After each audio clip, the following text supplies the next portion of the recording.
After months of digging, BBC Africa Eye can identify this police officer. His name is John Kaboi. Multiple sources told us he's a plainclothes officer based at the Central Nairobi police station.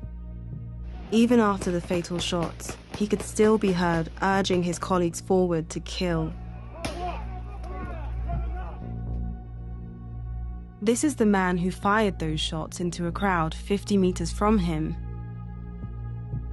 And this is the officer who urged him to do it. Both David and Erickson were in that crowd. Neither of them were armed, and neither of them were organized criminals who'd hijacked the protest. Kenyans.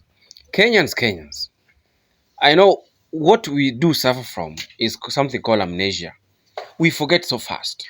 Now we have forgotten that a lot of guys who are very critical of this government have forgotten how this government killed the protesters in broad daylight. 25 meters from Eric. And there's no question where his rifle's pointing. Eric was just the unfortunate one. His uniform shows he's a soldier. And he was aiming at Eric as gunshots rang out.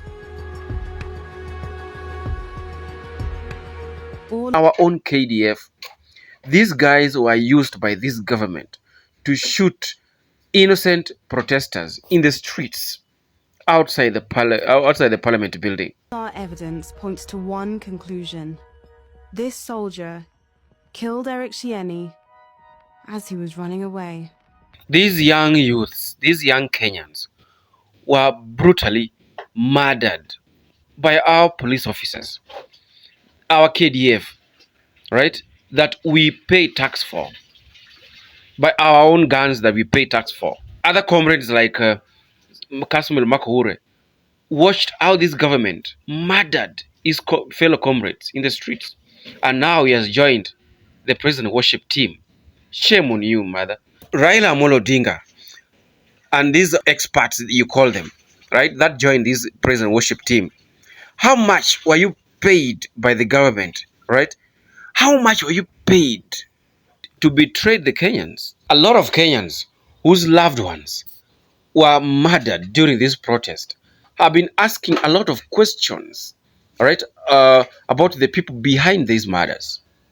And no conclusive report has been, tabled before even the parliament. These things have been swept under the carpet. It has to take the intervention of the BBC to bring into light the faces of these murderers.